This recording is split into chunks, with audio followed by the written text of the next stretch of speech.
संविधान निर्माण की प्रक्रिया के टॉपिक को लेकर आपके सामने उपस्थित हूं। जैसा कि विगत क्लास में हमने भारत के संविधान निर्माण की ऐतिहासिक पृष्ठभूमि के बारे में आपके साथ चर्चा किया था। ये एक महत्वपूर्ण पक्ष था जो भारत के संविधान के निर्माण का आधार तैयार कर रहा था। हम आज के क्लास में भारत के संविधान का निर्माण कैसे हुआ है, ब्रिटिश काल में संविधान के निर्माण को लेकर जो मांगे आईं और उसके बाद जो ब्रिटिश शासन की प्रतिक्रिया थी, उन सब की चर्चा हम अपने इस क्लास में आपके साथ करेंगे। भारत में अगर संविधान निर्माण की प्रक्रिया को देखा जाए तो भारत में संविधान या संविधान के दर्शन की सर्वप्रथम अगर कहीं हमें परिचय होता है, हमें वह अगर कहीं सर्वप्रथम दिखाई पड़ता है तो बाल गंगाधर तिलक ने जो स्वराज बिल बनाया, स्वराज विधेयक बनाया, उस स्वराज विधेयक में भारत में पहली बार उस संविधान या संविधान सभा का दर्शन हमें दिखाई पड़ता है।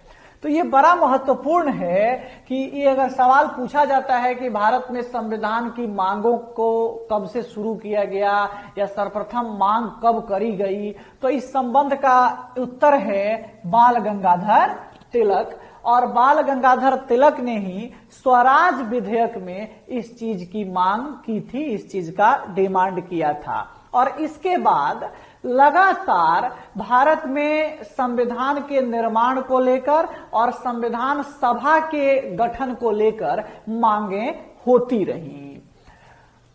1920 में भारत में एक बड़ा आंदोलन चल रहा था, जिस आंदोलन को हम असहयोग आंदोलन के नाम से जानते हैं। 1915 में जब महात्मा गांधी दक्षिण अफ्रीका से वापस आए भारत, तो भारत में चंपारण, खेड़ा और अहमदाबाद की सत्याग्रह के बाद जो राष्ट्रव्यापी स्तर पे पहला उनका मूवमेंट था जिसने पूरी अंग्रेजी शासन को झकझोरा, वह मूवमेंट था असहयोग आंदोलन, नॉन कोऑपरेशन मूवमेंट। और ये पूर्णतः अहिंसा पर आधारित आंदोलन था और गांधी का एक दृष्टिकोण ही था कि हमें अहिंसा के आधार पर चलकर ही अंग्रेजों के सामने अपनी मांगों को रखनी है और अपनी मांगों को मनवानी है। गांधी ने जो 1 वर्ष में स्वराज देने की संकल्पना रखी, वह भी उस अहिंसा के मार्ग पर चलकर ही प्राप्त करने का लक्ष्य रखा। तो 1920 में जो यह असहयोग आंदोलन प्रारंभ हुआ, इसी आंदोलन के दौरान 1922 में जनवरी महीने में महात्मा गांधी ने भारत के लिए संविधान की मांग की और कहा कि भाई भारत की संविधान जो है वह भारतीयों के इच्छा के अनुसार बननी चाहिए, यानी जैसा भारतीय चाहें उन्हीं के इच्छा के अनुरूप भारत के संविधान का निर्माण हो, भारत का संविधान बने, ऐसी मांग 1922 में महात्मा गांधी ने किया था। इससे संबंधित एक और महत्वपूर्ण तथ्य है, 1923 में एक कमेटी बनी है जिस कमेटी का नाम है सप्रू कमेटी। और 1923 में जो सप्रू कमेटी का गठन हुआ, इस सप्रू कमेटी ने एक बिल बनाया है ना, उस बिल का नाम था कॉमनवेल्थ बिल ऑफ इंडिया। और उस बिल में भारत के संविधान को लेकर महत्वपूर्ण मांगें सामने रखी गईं।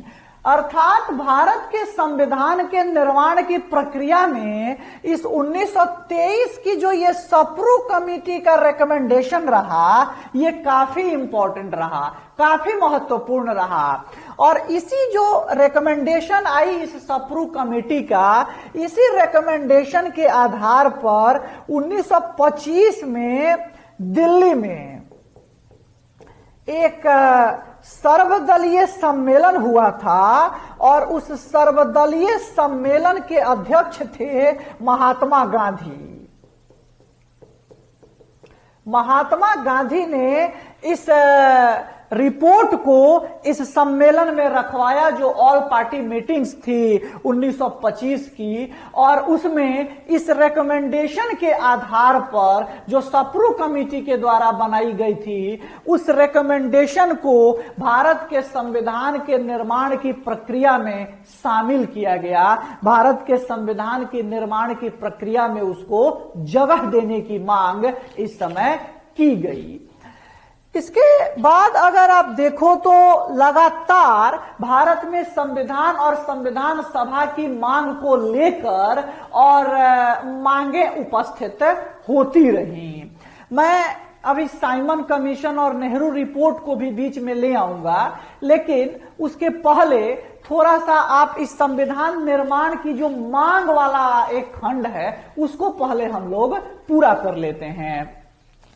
तो 1925 के इस दिल्ली के सर्वदलीय सम्मेलन में जब गांधी ने इस सप्रू कमेटी के रिकमेंडेशन को भारत के संविधान के निर्माण की प्रक्रिया में प्रमुख स्थान देने की बात कही, तब अंग्रेजों ने भारत में जो संवैधानिक सुधार एक सनही गति से कर रहे थे, उन्होंने इस पर बहुत ज्यादा ध्यान नहीं दिया। संविधान सभा के गठन को लेकर 1934 में एक बड़ा मांग आता है एम.एन. रॉय के द्वारा, जिनको हम मानवेंद्र नाथ रॉय कहते हैं। और एम.एन. रॉय ने भारत के लिए एक संविधान सभा के गठन की मांग की थी। एक संविधान सभा के निर्माण की मांग 1934 में एम.एन. रॉय ने किया था। 1938 में थोड़ा इससे एक कदम आगे बढ़ते हुए पंडित जवाहरलाल नेहरू ने एक बहुत महत्वपूर्ण डिमांड की थी कि भाई भारत के लिए तो संविधान सभा बनेगी ही, लेकिन भारत के लिए जो ये संविधान सभा बनेगी, ये संविधान सभा सार्वजनिक वयस्क मताधिकार पर आधारित होगी, है ना। ये बड़ा महत्वपूर्ण है। जो भारत की संविधान सभा बनेगी वो सार्वजनिक वयस्क मताधिकार के आधार पर होगी। ये पंडित नेहरू ने डिमांड किया था 1938 में, 1938 में। हालांकि जब आगे चल के 1946 में भारत के संविधान सभा का गठन होता है तो नेहरू के इस प्रस्ताव के आधार पे उस संविधान सभा का गठन नहीं होता है। और इस आधार पर जो संविधान सभा के समाजवादी सदस्य थे, जैसे जयप्रकाश नारायण जैसे लोग, उन लोगों ने उस संविधान सभा की आलोचना की थी कि भाई नेहरू ने जो हमारे सामने संविधान सभा का प्रारूप रखा था, यह जो संविधान सभा बनी वह उस अनुरूप नहीं बनी है। तो ध्यान रहे, भारत में संविधान के दर्शन की सर्वप्रथम मांग तिलक के द्वारा स्वराज विधेयक में, गांधी ने 1922 में संविधान की मांग की कि भारत का संविधान भारतीयों के द्वारा भारतीयों के इच्छा के अनुसार बनाई जानी चाहिए।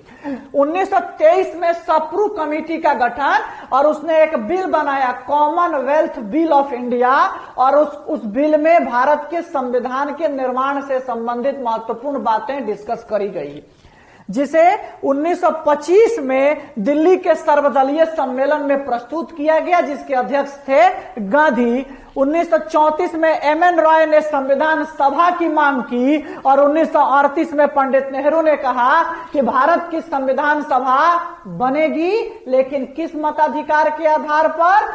तो एडल्ट एज फ्रेंचाइज के आधार पर, सार्वजनिक वयस्क मताधिकार के आधार पर। इस तरह से भारत में ये संविधान की मांग को लेकर चीजें चलती रही और उस पर डिमांड जो है वो सामने आते रहे।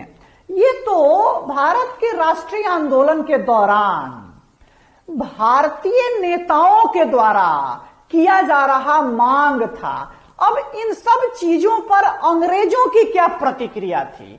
क्या वे भारत के लोगों के द्वारा, भारत के जो ये राष्ट्रीय आंदोलन के नेता थे, इनकी मांगों को वे किस रूप में स्वीकार कर रहे थे? इन सब बातों को भी अब थोड़ा अंग्रेजी प्रतिक्रिया जान लीजिए इन मांगों के ऊपर कि ब्रिटिश प्रतिक्रिया क्या रही। तो भारत अंग्रेजों के लिए एक ऐसा उपनिवेश था जो एक दुधारू गाय था।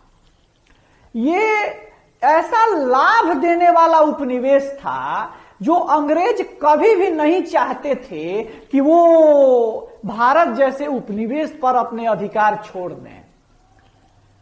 अब 1947 में भी ब्रिटेन जो भारत को छोड़ के चला गया, जब आप इतिहास पढ़िएगा मॉडर्न इंडिया तो वहां इसको डिटेल किया जाएगा कि 1947 में जब वो भारत को छोड़ के चला जा रहा है ब्रिटेन, तो इंडिया विंस फ्रीडम एक किताब लिखते हैं मौलाना अबुल कलाम आजाद, और इंडिया विंस फ्रीडम के किताब में वे कहते हैं अंग्रेजों से कि भाई तुम इतने दिन रहे, 2-4 साल और रुक जाते तो ये जो विभाजन वाली स्थिति पैदा हुई थी इसको हम लोग मिल बैठ के सुलझा लेते। तुमको तो इतनी जल्दी थी बैग पैक करके यहां से जाने का कि तुम यहां भारत को ऐसे ही उलट पुलट करके और भाग गए। तो 1947 में जो ब्रिटेन भारत को छोड़ के गया, उसके पीछे एक बहुत बड़ा रीजन था कि द्वितीय विश्व युद्ध के दौरान ब्रिटेन भारत का कर्जदार बन गया था, और उल्टे अब हालात ये बन गए थे कि अब पैसा भारत से ब्रिटेन न जाके उल्टे अब पैसा ब्रिटेन से भारत आता। अब ब्रिटेन इस स्थिति को कैसे पचा पाता, इसलिए वो जल्दी जल्दी यहां से भागने के चक्कर में था। और भी कई उस समय अंतर्राष्ट्रीय परिस्थितियां थी जिसने भारत को विभाजित करा दिया और अंग्रेज जल्दी जल्दी बैग पैक करके यहां से चले गए। तो अंग्रेज शुरू से लेकिन ये चाहते तो थे नहीं कि वो बहुत जल्दी भारत को छोड़ देंगे। उनकी एक सुनियोजित प्रक्रिया थी। उन्होंने एक प्लान्ड वे में भारत को जीता, एक प्लानिंग बना के भारत पर विजय प्राप्त किया, और विजय प्राप्त करके उन्होंने भारत पर जो शासकीय गतिविधियां चलाई, जो उनकी गतिविधियां रही, आप अगर उनका सूक्ष्म विश्लेषण करें तो आप पाएंगे कि अंग्रेजों ने पूरे नियोजन के साथ, पूरी प्लानिंग के साथ भारत के शासन को अपने अनुसार, अपने हितों के पूर्ति करने के अनुरूप चलाया। एक लेखक है, उनका नाम है रजनी पामदत्त। रजनी पामदत्त ने एक किताब लिखी है इंडिया टुडे, और इंडिया टुडे में रजनी पामदत्त ने ब्रिटेन के औपनिवेशिक इतिहास को 3 भागों में बांटा है और बताया है कि किस प्रकार ब्रिटेन ने अपने हितों के अनुरूप, जो समय के अनुसार उनका हित बदलता रहा, उसके अनुरूप किस प्रकार उन्होंने भारत में शासन की नीतियों को बदला, शासन के नीतियों में परिवर्तन लाया। तो भारत के राष्ट्रीय आंदोलन में एक तरफ भारतीय पक्ष था जो लगातार ये मांग कर रहा था कि भारत में स्वशासन दे दो भाई, स्वराज दे दो, और उस स्वराज के लिए सबसे जरूरी था अपना लॉ एंड ऑर्डर, अपनी कानून व्यवस्था, अपना रूल्स एंड रेगुलेशन, अपना संविधान। तो उस संविधान और उस कानून के लिए भारत के नेताओं के द्वारा मांग किया जाता रहा, लेकिन क्या अंग्रेजों ने उस पर उसी तरह की सकारात्मक प्रतिक्रिया दी? तो इसका उत्तर है नहीं। अंग्रेजों ने उतनी सकारात्मक प्रतिक्रिया नहीं दी। और 1857 में जब भारत का पहला राष्ट्रव्यापी नेशनल मूवमेंट हुआ, जिसको मैं आमतौर पे विद्रोह नहीं कहता हूं, जो 1857 की क्रांति हुई, उस क्रांति के बाद तो अंग्रेजों की प्लानिंग और भी सुदृढ़ होती चली गई। और उन्होंने भारत में जो डिवाइड एंड रूल की पॉलिसी अपने अर्ली फेज से स्वीकार किया था, 1857 के बाद वो और स्ट्रांग होता चला गया।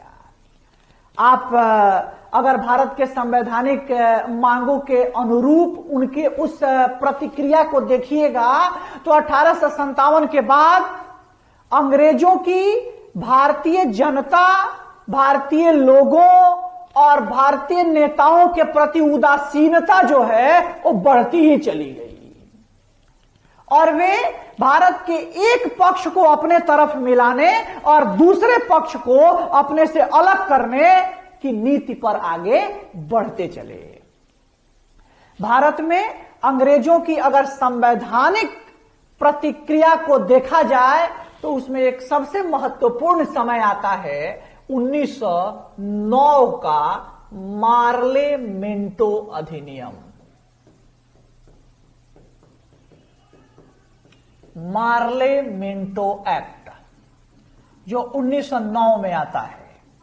कर्जन जब गवर्नर जनरल बनकर भारत आया तो कर्जन की एक नीति थी कि किस प्रकार भारत की एकता को तोड़ दिया जाए, किस प्रकार भारत की एकता को समाप्त कर दिया जाए। कर्जन कहता था कांग्रेस के संबंध में कि मेरी ये इच्छा है कि मैं कांग्रेस को मरते हुए देखूं। उसका ये कथन था क्योंकि उसका ये मानना था कि कांग्रेस जो है वो भारत में राष्ट्रवाद का बीज बो रही है।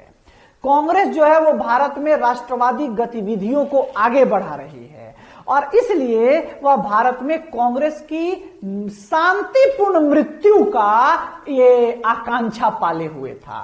और कर्जन ने एक बड़ा विभत्स घटना को अंजाम दिया और वह घटना था 1905 का बंगाल विभाजन। जब 1905 में उसने बंगाल को विभाजित किया तो बंगाल विभाजन का उद्देश्य क्या था? भारत में मजबूत हो रही हिंदू और मुस्लिम एकता को तोड़ दिया जाए, भारत में मजबूत हो रही, बंगाल में मजबूत हो रही उस हिंदू और मुस्लिम एकता को समाप्त किया जाए। अगर ये एकजुट हो गए तो फिर अंग्रेज भी ये बात जानते थे कि उनको भारत में टिका रहना मुश्किल हो जाएगा। उन्होंने 1905 में बंगाल को विभाजित किया और उसी के बाद 1909 में एक एक्ट आया, मार्ले मिंटो एक्ट, और इसमें हिंदुओं और मुसलमानों को अलग करने की जो नीति उन्होंने बनाई उस नीति को ध्वनित करता है उनका एक प्रावधान और वह था पृथक निर्वाचन पद्धति, सेपरेट इलेक्टोरल सिस्टम। ये सेपरेट इलेक्टोरल सिस्टम, पृथक निर्वाचन पद्धति, इसी की शुरुआत होती है इस मार्ले मिंटो एक्ट से। यह सवाल पूछा हुआ है। तो मार्ले मिंटो एक्ट से जो ये पृथक निर्वाचन पद्धति शुरू हुई, ये पहले शुरू हुई मुसलमानों के लिए। जब ये मुसलमानों के लिए शुरू हुई उस समय तो यह पृथक निर्वाचन पद्धति क्या थी? तो पृथक निर्वाचन पद्धति एक प्रकार की आरक्षण है, एक प्रकार का रिजर्वेशन है, एक प्रकार का आरक्षण है। तो ये आरक्षण और रिजर्वेशन आज भी मौजूद है। तो फिर ये क्या था और आज के आरक्षण में क्या अंतर है? देखिए, तो अंतर था, आज का आरक्षण को पहले समझ लीजिए। आज अगर मान लीजिए कि कोई एक्स सीट है और ये अगर रिजर्व कर दिया जाता है शेड्यूल कास्ट के लिए, अनुसूचित जाति के लिए, तो इसका क्या मतलब है कि इस सीट का कैंडिडेट जो है वो जब होगा तो शेड्यूल कास्ट का होगा, बट अगर वोट करने की बारी आएगी तो इस क्षेत्र में रहने वाले जितने 18+ के लोग हैं वो सब लोग वोट करेंगे, चाहे वह किसी भी जाति, धर्म, लिंग, संप्रदाय, वर्ग के हों। लेकिन उस समय यही थोड़ा अलग था। क्या था उस समय? कि जो सीट इस पृथक निर्वाचन पद्धति के तहत मुस्लिम वर्ग के लिए रिजर्व होगी, उस सीट का उम्मीदवार भी मुस्लिम होगा और वोट भी वही करेगा। यानी इस क्षेत्र में रहने वाले बाकी लोगों को वोटिंग राइट नहीं मिलेगा। इस क्षेत्र में रहने वाले केवल उसी वर्ग के लोग इसमें वोट करेंगे। तो इस तरह से यह पृथक निर्वाचन पद्धति भारत में लाई गई ताकि भारत में जो हिंदुओं और मुसलमानों के बीच की यूनिटी है उस यूनिटी को समाप्त किया जा सके, उसको खत्म किया जा सके। इस प्रकार ये 1909 के मार्ले मिंटो एक्ट से भारत में विभाजन का एक ऐसा बीज बो दिया गया जिसका विध्वंसकारी रूप आपको 1947 में विभाजन की विभीषिका के रूप में दिखाई पड़ता है। 1909 के मार्ले मिंटो एक्ट के बाद भारत में लगातार इस पृथक निर्वाचन पद्धति को लेकर और मतभेद चलते रहे। जब 1909 में यह पृथक निर्वाचन पद्धति आई तो उस समय कांग्रेस ने इस पृथक निर्वाचन पद्धति का विरोध किया, है ना। इस पृथक निर्वाचन पद्धति का उसने विरोध किया, परंतु एक बहुत महत्वपूर्ण बात है, कांग्रेस की भी यहां थोड़ी सी ढुलमुल नीति रही। 1916 में एक कांग्रेस का अधिवेशन होता है जिसको हम कहते हैं लखनऊ अधिवेशन, और इस लखनऊ अधिवेशन के तहत जो लखनऊ में आयोजित किया गया था, कांग्रेस ने इस अधिवेशन में लीग के साथ, जिसको मुस्लिम लीग कहते हैं, उसके साथ पैक्ट किया, उसके साथ समझौता किया, और जिसको कांग्रेस और लीग पैक्ट के नाम से जाना जाता है। इस समझौते के तहत कांग्रेस ने पृथक निर्वाचन पद्धति को स्वीकार कर लिया, पृथक निर्वाचन पद्धति पर अपनी सहमति प्रकट कर दी।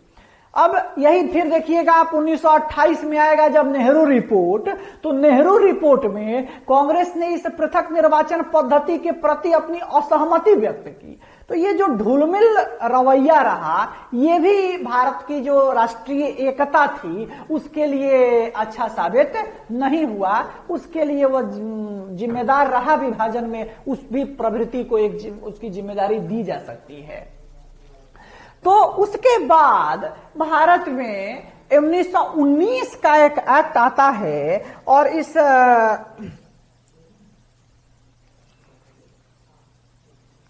1919 का एक एक्ट आता है जिस एक्ट को हम कहते हैं Montagu Chelmsford act. Montagu Chelmsford act जो आया, ये बहुत महत्वपूर्ण संदर्भ है इसका। 1917 में 20 अगस्त को एक मॉन्टेग्यू जो भारत सचिव थे, इन्होंने ब्रिटेन की संसद में एक घोषणा किया था 20 अगस्त 1917 को, और चूंकि 20 अगस्त 1917 को यह घोषणा हुआ था, इसलिए इस घोषणा को अगस्त घोषणा के नाम से जाना जाता है ना। अगस्त घोषणा के नाम से जाना जाता है। ये अगस्त वाला बड़ा महत्वपूर्ण है। अगस्त घोषणा है, अगस्त संकल्प है, अगस्त क्रांति है ना। तो ये अलग अलग है। लेकिन आइए पहले हम अगस्त प्रस्ताव के बारे में देखें।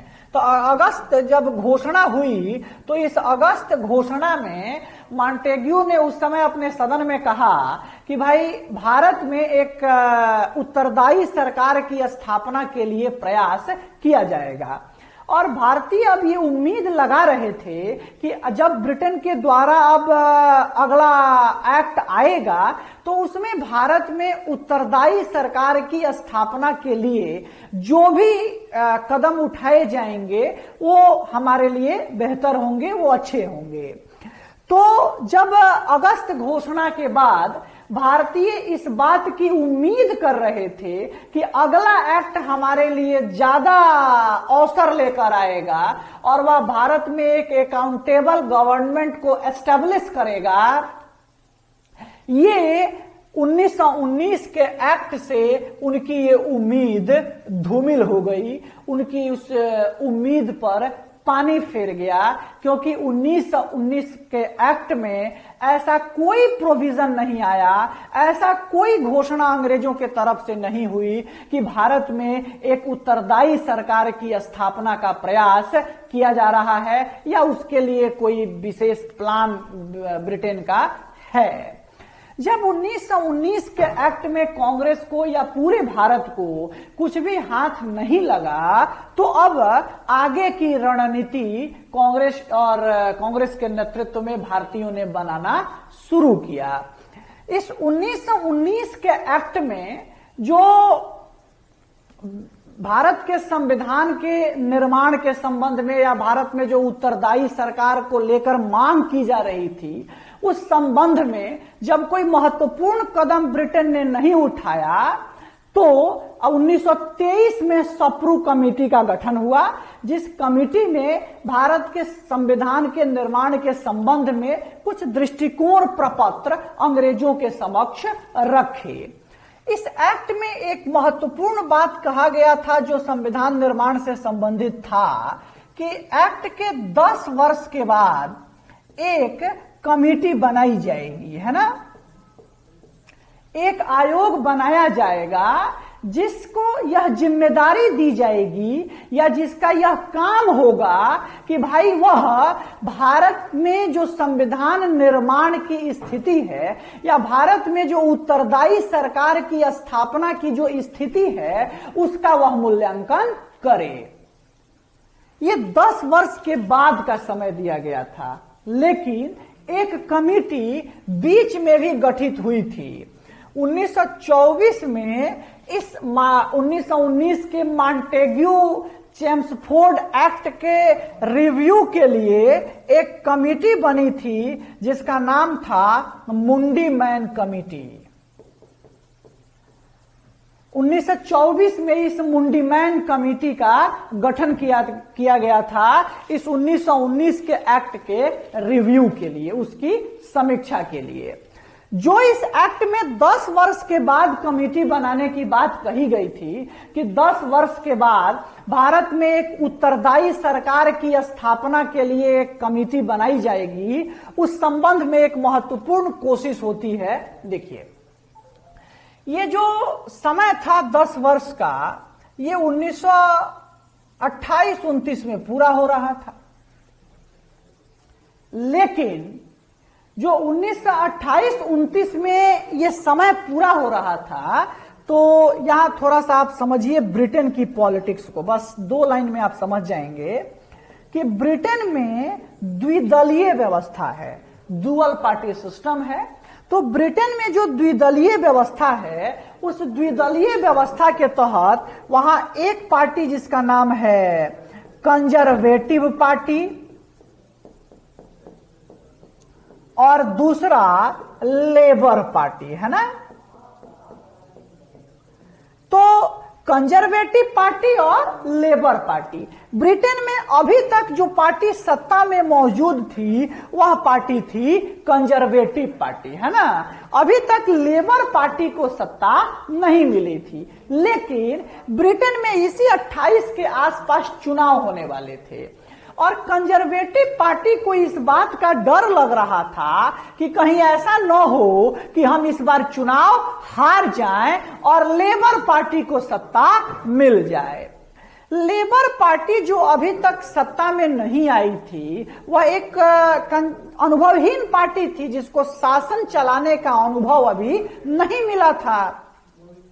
और मैंने पहले भी ये बात आपके साथ डिस्कस किया है कि भारत जैसा उपनिवेश ब्रिटेन के लिए काफी महत्वपूर्ण था और भारत जैसे उपनिवेश के बारे में फैसला लेने के लिए कंजर्वेटिव पार्टी ये कभी नहीं चाहती थी कि भाई लेबर पार्टी जैसे अनुभवहीन पार्टी को ये काम करने का मौका मिले। इसलिए कंजर्वेटिव पार्टी ने खुद अपने ही सत्ता काल में एक कमेटी बना दी जिसको भारत के बारे में फैसला लेना था, जिसको भारत के बारे में निर्णय देना था। उस कमेटी का गठन किया गया और उस कमेटी का नाम था साइमन कमीशन।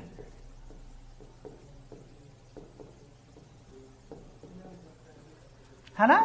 साइमन कमीशन दिसंबर 1927 में, है ना, इसको गठित करने की बात की गई दिसंबर 1927 में। और ये कमीशन जो है वह भारत में 3 फरवरी 1928 ईस्वी को ये कमीशन भारत आया। ये जब साइमन कमीशन भारत आया तो ये बंबई पहुंचा, है ना। तो ये ध्यान रखेंगे, गठन हुआ था दिसंबर 1927 में, वो भारत पहुंचा 3 फरवरी 1928 को बंबई में। साइमन कमीशन का विरोध का फैसला कांग्रेस के मद्रास अधिवेशन में लिया गया था, जो अधिवेशन आपके इस दिसंबर के महीने में आयोजित हुआ था।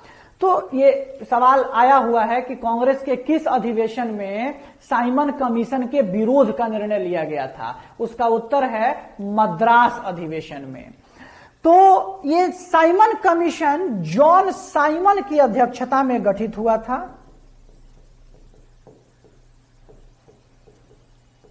और इसको यह दायित्व दिया गया कि भाई आप भारत में उत्तरदायी पूर्ण सरकार की स्थापना की परिस्थिति बनी है अथवा नहीं, भारत में उत्तरदायी पूर्ण सरकार की स्थापना की प्रकृति क्या है, अब उसकी क्या संभावना है, इस संभावना को टटोलिए, खोजिए और जो कुछ भी संभावना है आप उसकी सुझाव दीजिए, आप उसको रेकमेंड करिए। इसके लिए ही जॉन साइमन को भारत भेजा गया था। लेकिन जब जॉन साइमन को भारत भेजा गया और भारत के बारे में उनको फैसला लेने के लिए अधिकृत किया गया, ये बड़ा अजीब विडंबना था। इस कमीशन में कोई भी भारतीय सदस्य नहीं था। ये एक ऐसी बात हो गई कि हमारे घर का फैसला कोई पड़ोसी ले रहा था और उस फैसले में हमारी कोई भागीदारी नहीं थी। तो नतीजा भारतीयों ने इस कमीशन का विरोध किया। इस कमीशन के विरोध में चारों तरफ साइमन गो बैक के नारे लगाए गए। चूंकि इस कमीशन में केवल अंग्रेज थे, कोई भी भारतीय इसमें शामिल नहीं था, इसलिए इस कमीशन को श्वेत आयोग के नाम से भी जाना जाता है। इसको श्वेत आयोग के नाम से भी इसे हम जानते हैं। यह भी पूछा हुआ सवाल है, श्वेत आयोग किसे कहा जाता है? तो श्वेत आयोग हम साइमन कमीशन के नाम, साइमन कमीशन को ही कहते हैं। चलिए, जब साइमन कमीशन ने 1928 में साइमन की रिपोर्ट आई,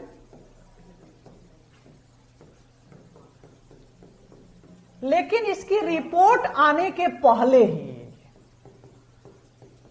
चूंकि भारत में साइमन कमीशन का जबरदस्त विरोध हुआ था और हम जानते हैं कि इसी प्रक्रिया में लाला लाजपत राय की लाहौर में लाठी की चोट से मृत्यु भी हो गई थी। तो उस समय भारत सचिव थे, उनका नाम था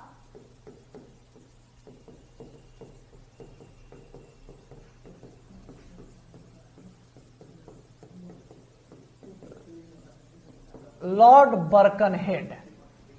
और लॉर्ड बर्कनहेड ने, जब साइमन का विरोध इतना हो रहा था, तो लॉर्ड बर्कनहेड ने भारतीयों को एक चुनौती दी, है ना। बर्कनहेड ने कहा कि भाई हम जो भी काम तुम्हारे लिए करते हैं तुम उस सबका विरोध कर देते हो, हर चीज का तुम विरोध करते हो, कोई भी हमारा सुधार तुमको स्वीकार नहीं होता है। तो तुम एक काम करो, तुम ही एक ऐसा संविधान बना दो जो तुम्हारे यहां रहने वाले सभी जाति, धर्म, लिंग, संप्रदाय, वर्ग के जो लोग हैं उनको वो स्वीकार हो जाए, वे उसको अपना लें।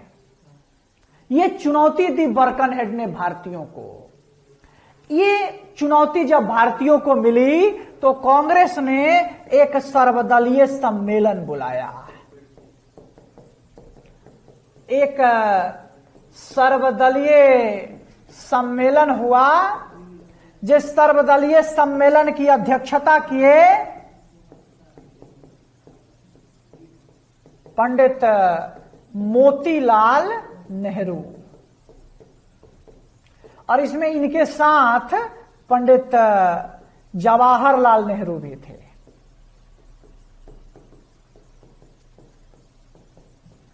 है ना? पंडित मोतीलाल नेहरू और इनके साथ इसमें पंडित जवाहरलाल नेहरू भी मौजूद थे। जब इस सर्वदलीय सम्मेलन हुआ तो इस सर्वदलीय सम्मेलन में कांग्रेस ने सारे दलों के सामने अंग्रेजों की इस चुनौती को रखा और कहा कि भाई ये चुनौती अंग्रेजों ने हमारे सामने रखी है। सभी दलों की सहमति से और सभी दलों के नेताओं को मिलाकर एक 11 सदस्यीय कमेटी बन गई और उस 11 सदस्यीय कमेटी को हम नेहरू कमेटी के नाम से जानते हैं।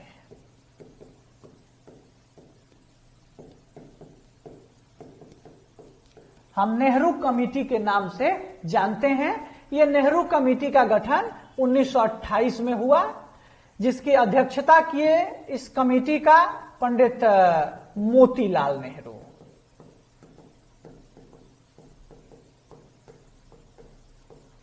और इसी में इसके सचिव जो थे इस कमेटी के, वो बन गए पंडित जवाहरलाल नेहरू। और सुभाष चंद्र बोस जैसे और भी लोग जो हैं वो इसमें मेंबर के रूप में रहे। और इन सबों ने मिलकर भारत के लिए एक संविधान का प्रारूप तैयार किया जो बर्कनहेड की चुनौती के अनुरूप था। एक संविधान का प्रारूप जो बना, उस संविधान के प्रारूप में कई सारी बातें कही गई, उसमें कई सारी चीजें आई। आइए 2-3 जो इससे संबंधित महत्वपूर्ण चीज है उसको थोड़ा सा हम लोग यहां जानते हैं, है ना? यहां समझते हैं कि वो क्या है। जब 1928 में ये नेहरू रिपोर्ट आई तो इस नेहरू रिपोर्ट में भारत के लिए क्या मांगे करी गई, भारत के लिए क्या डिमांड किया गया। तो देखिए, सबसे पहला बात कहा गया कि भाई भारत को अधिराज्य का दर्जा दीजिए, है ना? अधिराज्य का दर्जा दीजिए, यानी भारत को एक डोमिनियन स्टेटस का डिमांड यहां पर नेहरू रिपोर्ट में किया गया था। डोमिनियन स्टेटस का क्या मतलब है, इस अधिराज्य का क्या मतलब है? तो डोमिनियन स्टेटस का सीधा सीधा मतलब है कि भाई हम अपनी आंतरिक व्यवस्था जो है उसको खुद से निर्मित करेंगे, यानी भारत की अपनी आंतरिक व्यवस्था का निर्माण, उसका रेगुलेशन हम स्वयं से करेंगे। जबकि भारत को जो ब्रिटिश रानी या ब्रिटिश शासन, ब्रिटिश जो राजा या रानी का शासन है उसको हम मानते रहेंगे, यानी ब्रिटिश राजतंत्र के अंतर्गत ही भारत की आंतरिक व्यवस्था का शासन संचालन हम खुद करेंगे। यही कहा गया था इस अधिराज्य में, इस डोमिनियन स्टेटस में। तो ये पहला चीज। दूसरा, मूल अधिकार की मांग करी गई कि भाई नागरिकों को कुछ फंडामेंटल राइट मिलने चाहिए, नागरिकों को कुछ अधिकार मिलने चाहिए जिसको लेकर वे हम लोगों के सामने उपस्थित हों, वे हम लोगों से मांगें या उसका वे अपने व्यक्तित्व के विकास में प्रयोग करें, है ना? उसका वो इस्तेमाल करें। तीसरा एक महत्वपूर्ण बात कि जिसको लेकर सारा खेल शुरू हुआ कि पृथक निर्वाचन पद्धति जो है इसको समाप्त कर दिया जाए, इसको खत्म कर दिया जाए। ये यानी जो पृथक निर्वाचन पद्धति जिसकी शुरुआत 1909 के मार्ले मिंटो एक्ट से हुई थी, इसमें नेहरू रिपोर्ट में उसको मानने से मना किया गया, उसको मानने से कांग्रेस ने इनकार कर दिया। और इस प्रकार से अब आप जानते होंगे इस बात को कि बर्कनहेड की चुनौती क्या थी कि भाई ऐसा बनाओ जिसको सब स्वीकार करें, और सब स्वीकार करेंगे तो हम उसको लागू कर देंगे, और यदि सब स्वीकार नहीं करेंगे तो फिर तो अंग्रेज को वह ट्रम्प कार्ड था अंग्रेजों के हाथ में। अंग्रेज इस बात को जानते थे कि भारत में जिस तरह का धार्मिक विभाजन पैदा हो गया है, इसमें एक मत बना पाना आसान नहीं है। नतीजा हुआ कि इस पृथक निर्वाचन पद्धति को अस्वीकार करने के कारण मुस्लिम लीग ने इस नेहरू रिपोर्ट को अपनी सहमति नहीं दी, यानी उसको मानने से वह मना कर दिया। जो आप बर्कनहेड की अब चुनौती थी कि भाई भारतीयों के सारे वर्ग के लोग इससे सहमत हों, तो यहां यह होता हुआ नहीं दिख रहा है। नतीजा इस नेहरू रिपोर्ट के सुझाव को मानने से अंग्रेजों ने मना किया। हालांकि गांधी ने इस रिपोर्ट के बारे में कहा कि भाई 1 वर्ष का समय अंग्रेजों को दिया जाना चाहिए, 1 वर्ष का समय दीजिए कि वो 1 वर्ष में इस रिपोर्ट पे अपनी क्या बातें रखते हैं। 1 वर्ष का समय दिया गया, लेकिन अंग्रेजों ने इस पर कोई सकारात्मक रुख नहीं अपनाया। परिणामतः 1929 में एक अधिवेशन हुआ, जो अधिवेशन हुआ लाहौर में। 1929 के लाहौर में अधिवेशन हुआ और इस अधिवेशन के अध्यक्ष बने पंडित नेहरू। यहां पंडित नेहरू कहने का मतलब है पंडित जवाहरलाल नेहरू। या लाहौर में रावी नदी के किनारे पंडित नेहरू जब इस अधिवेशन के अध्यक्ष बने, तो पंडित नेहरू ने अब अधिराज्य की नहीं, पंडित नेहरू ने अब पूर्ण स्वराज का मांग किया। कंप्लीट स्वराज का डिमांड इस 1929 के लाहौर अधिवेशन में पंडित नेहरू के द्वारा किया गया। और पंडित नेहरू ने इस पूर्ण स्वराज को व्यवहारिक रूप में सामने लाने के लिए कहा कि भाई आगामी 26 जनवरी 1930, दिसंबर 1930 में यह बात हुई और 26 जनवरी 1930 को प्रथम स्वतंत्रता दिवस मनाने का निर्णय लिया गया और कहा गया कि 26 जनवरी 1930 को भारत अपना स्वतंत्रता दिवस मनाएगा। वो किस लिए? इसी पूर्ण स्वराज को अभिकल्पित करने के लिए, इस संकल्पना को व्यवहारिक रूप देने के लिए पंडित नेहरू ने यह घोषणा की, ताकि भारतीय जनमानस में इस पूर्ण स्वराज के संकल्पना के प्रति चेतना जगाई जा सके, उनको इस पर एकजुट किया जा सके, उनके अंदर देश प्रेम की जो भावना है उसको चरम पे पहुंचाई जा सके। और इसलिए 26 जनवरी 1930 को स्वतंत्रता दिवस मनाने का निर्णय कांग्रेस के इस अधिवेशन में पंडित नेहरू ने लिया। और यही आगे चल के जब 26 नवंबर 1949 को भारत का संविधान बनकर तैयार हो गया, तो वह उस दिन लागू न होकर 26 जनवरी 1950 को लागू किया गया। इसलिए कि इस तारीख का, इस डेट का हमारे इतिहास में एक महत्वपूर्ण स्थान था, एक महत्वपूर्ण जगह था, और इसी को ऐतिहासिक बना देने के लिए ये निर्णय जो है लिया गया। ये निर्णय यहां सामने आया जो 26 जनवरी 1930 को था, है ना। चलिए, अब जब पूर्ण स्वराज की संकल्पना, कंप्लीट स्वराज की संकल्पना आ गई 26 जनवरी 1930 को।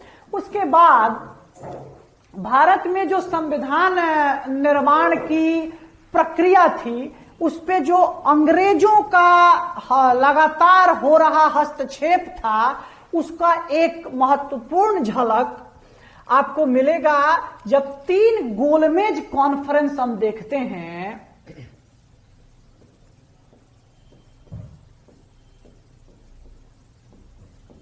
है ना, 1930, 31 और 32, ये 3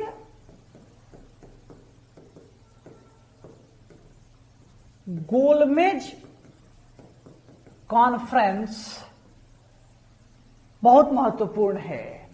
इस तीनों गोलमेज सम्मेलन में एक व्यक्ति थे जिन्होंने भाग लिया था, उनका नाम है B.R.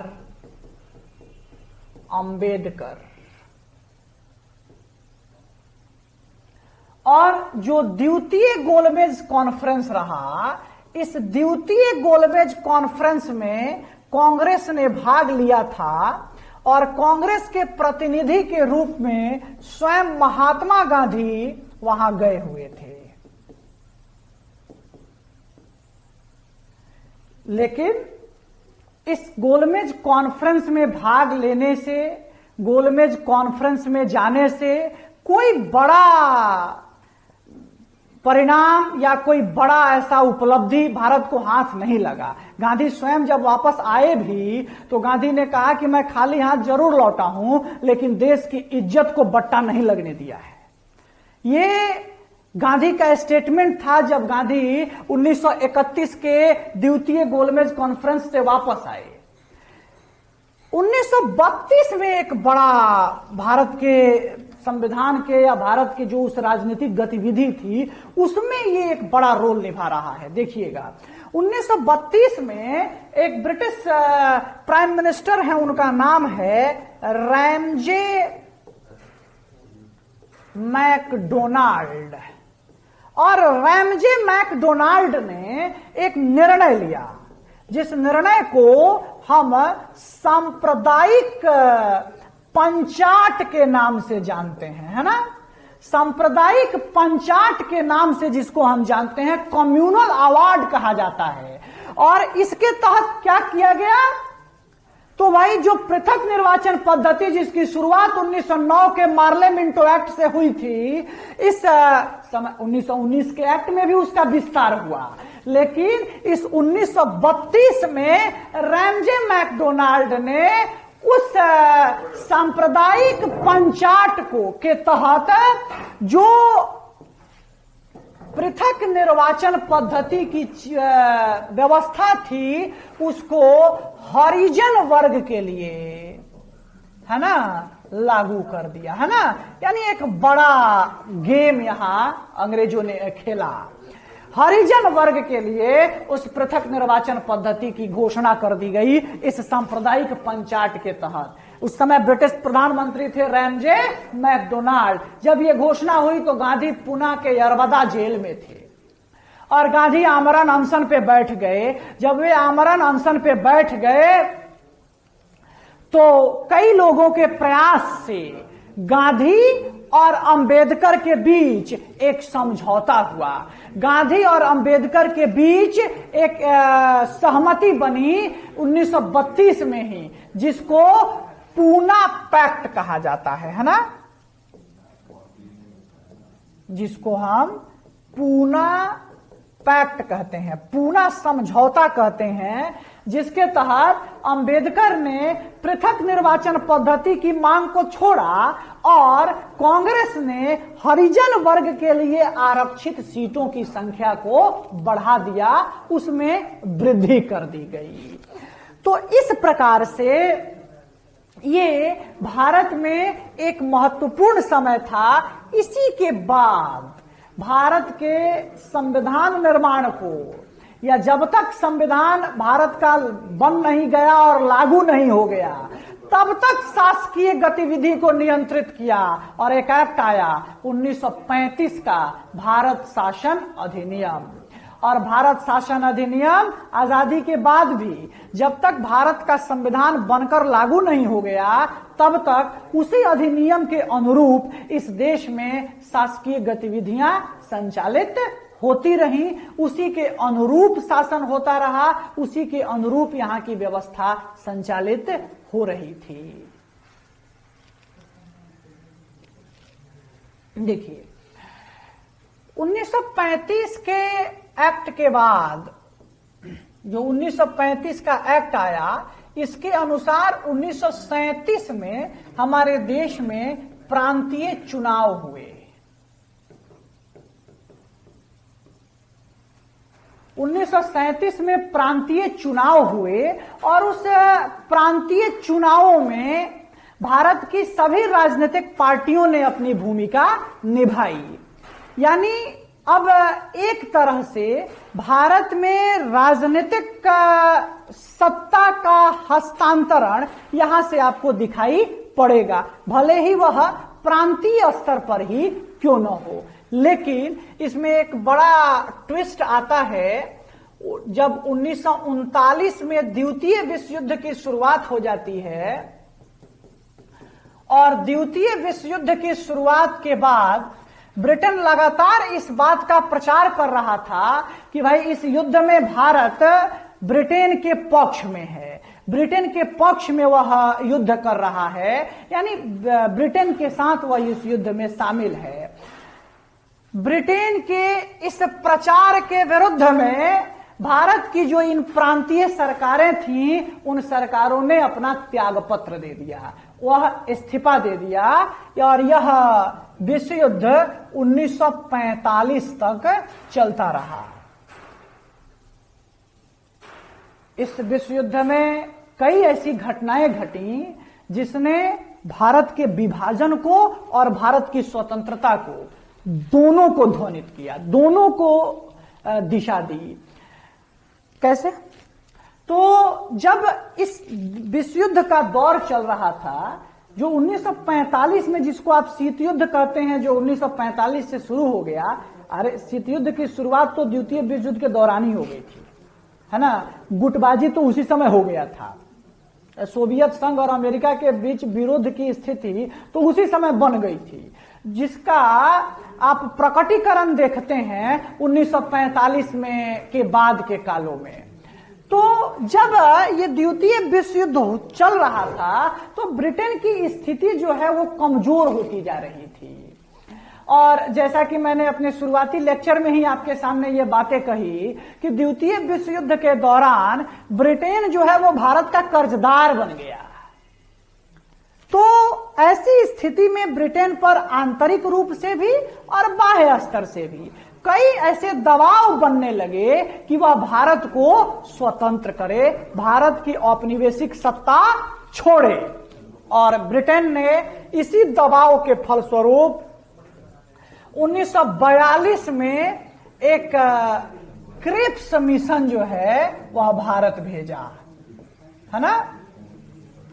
Cripps mission sir स्टोफर्ड Cripps के नेतृत्व में यह एक सदस्यीय मिशन था, एक सदस्यीय आयोग था, एक ही मेंबर थे इसमें, और यह मिशन जो है यह भारत आया। जब क्रिप्स मिशन भारत आया तो क्रिप्स मिशन को इसीलिए भारत में भेजा गया था ताकि भारत में संविधान निर्माण की संभावना को खोजे। जब क्रिप्स मिशन भारत आया तो वह कई लोगों से मिला, भारत के कई प्रमुख नेताओं से वार्ता किया, और क्रिप्स मिशन पहला ऐसा मिशन है जिसने इस बात को स्वीकार किया कि भाई भारत का संविधान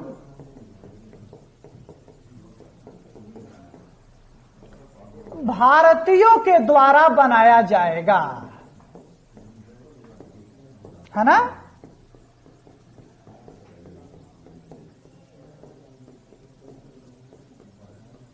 देखिए, पहला महत्वपूर्ण बात कि भारत का संविधान भारतीयों के द्वारा बनाया जाएगा, ये बहुत इंपॉर्टेंट है। ये पहला ऐसा मिशन है जो इस बात को स्वीकार करता है ना। और पाकिस्तान की मांग पर वह स्पष्ट नहीं रहा। नहीं, हां भी नहीं और ना भी नहीं, है ना, ये दोनों बातें उसने क्लियर नहीं की। अब ये बात उसने जरूर कहा कि भाई भारत का संविधान भारतीयों के द्वारा बनाया जाएगा, लेकिन कब, है ना, तो कहता है कि युद्ध के बाद। कौन सा युद्ध? द्वितीय विश्व युद्ध। अब ये द्वितीय विश्व युद्ध कब खत्म होगा ये कौन जानता था 1942 में? तो कांग्रेस ने इस आधार पर कि भाई संविधान निर्माण का ये एक अनसर्टेन डेट दे दिया गया है। गांधी ने इसी संबंध में इसमें कहा था कि भाई ये एक पोस्ट डेटेड चेक है ना, एक अगली तिथि का चेक है, दिवालिया हो गए बैंक का एक पोस्ट डेटेड चेक है ये, है ना। यहाँ दिवालिया हो गए बैंक का कहने का मतलब यहाँ यह था कि भाई ब्रिटेन की स्थिति तो खुद ही अब खस्ती है ना, और वो भी अब डेट दे रहा है कब का, तो युद्ध के बाद। अब युद्ध कब खत्म होगा इसको कौन जानता है। नतीजा, कांग्रेस ने कोई निश्चित तिथि नहीं दिए जाने के कारण इस क्रिप्स मिशन के सिफारिशों को मानने से इनकार कर दिया, उसको मानने से मना कर दिया।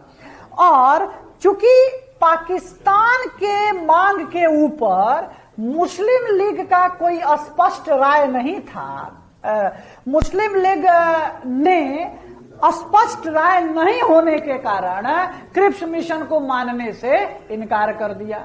देखिए बात को समझिएगा कि पाकिस्तान के संबंध में क्रिप्स मिशन की कोई स्पष्ट राय उपलब्ध नहीं थी, वह ना हां में था ना में था।